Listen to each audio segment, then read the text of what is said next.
Hiya, and thank you for tuning in and watching this video. I'm doing a few on brushes over the next couple of months, just because I think I don't practice them enough. So selfishly, I'm doing it on your time as well as mine. So when you're watching these Tuesday pad videos, you know, sometimes they're on sticks, and you're going to see now a few on brushes. I did some last year that were popular. I did like a Bill Evans thing, and I don't think anyone ever guessed the tune, and I'm not sure if I'm disappointed or happy about that. Maybe one day I'll revisit that and see if we can name that tune. Name that, well, it's not really a ballad, but I played it like a ballad. And I did a few other things, and I remember Tristan, who owns Drumatic in Frome, because they've moved, he's in Frome now, really enjoyed the brush one. So just doing a few little things. And there's a few shorts as well. So if you check out my shorts, there's a few more brush videos I did around Christmas and just afterwards as well. So anyway, so the one today is in 3/4 and it's at 140 BPM. You probably can't see that. This little rhythm watch is great. Just stick it in your pocket. I can take it everywhere. It's brilliant. I've got a bigger one as well, but there it is. There she blows. Rubber on the bottom. Bill Saunders, great guy, and makes great, amazing products. So, and I'm using these. These are fairly battered.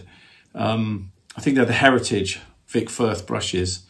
They're fairly battered. These are the ones I keep here, so I can just get on and use them whenever. So they probably need me to tweak a few of the steel, metal strands here and there. But anyway. So yes, what am I about to do today? Okay, you're about to see an improvisation in 3/4 at 140 BPM. Just with me trying to mess about with brushes, because I love playing brushes.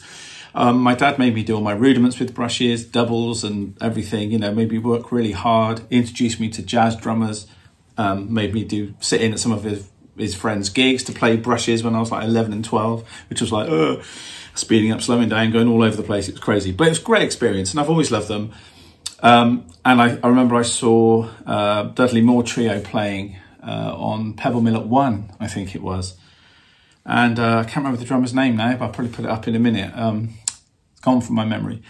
Was playing like a bossa nova pattern, and in one hand he had obviously the stick for the rim click, and in the other hand he was using a brush, just going, you know, backwards and forwards like that, which is now a thing, and I guess it was a thing then. Some people call it the windscreen wiper or the scrape or whatever, but yeah, and I just thought it was amazing, and that stuck with me. And when I'm performing, and maybe if we're sort of researching some songs in the studio like I was doing a couple of weeks ago, I'll sometimes play with brushes first, you know, rather than hot rods. Just so in the room we can play at a quieter volume, and I can hear everything, and they can hear what I'm about to play or what I'm thinking could work. And it's just great because I've got the facility to use it. So I would suggest if you don't practice your rudiments or anything on brushes, do so. And your grooves and fills, you know, get used to how they respond off the drum and off the cymbals. It could be a really useful thing. And sometimes maybe playing a groove where your left hand's got a brush, or it could have a stick, or it could have a hot rod or a mallet, and in the right hand, or whichever is your dominant hand, on the ride cymbal playing the brush. That gives a nice texture, because sometimes a hot rod and stick's just a bit too hot, you know, on a ride, and so on. So it's just having that combination, and I love doing that. So when I'm here and I haven't got, you know, a practice kit to play on, you know, when I'm at home, I'm working on my hands. So I try to come up with different patterns with brushes that aren't always just swing time. So this is going to be a pattern that's in 3/4, it's straight. And instead of just playing like a go-to pattern in 3 and messing about, I'm trying to use some of these slides or scrapes or windscreen wiper things, you know, to try and create an atmosphere and a sound, a bit like a percussionist would play a shaker or something, or a guiro or something. You know, I'm trying to create that. So, and I try to do it in 4/4, obviously, but I like to look at 3 and 7 and 5 and come up with some different kind of quirky patterns if I can, using those sort of ideas. So that's what you're about to see. There'll be a few rudiments chucked in there as well. I mean, you know the drill now. You know, I kind of look at all these patterns as I'm composing, as I'm playing something in real time in front of you guys, that I will then go off and practice. And one day you might see me do it on the drum kit, or it might be on a recording that I do or something.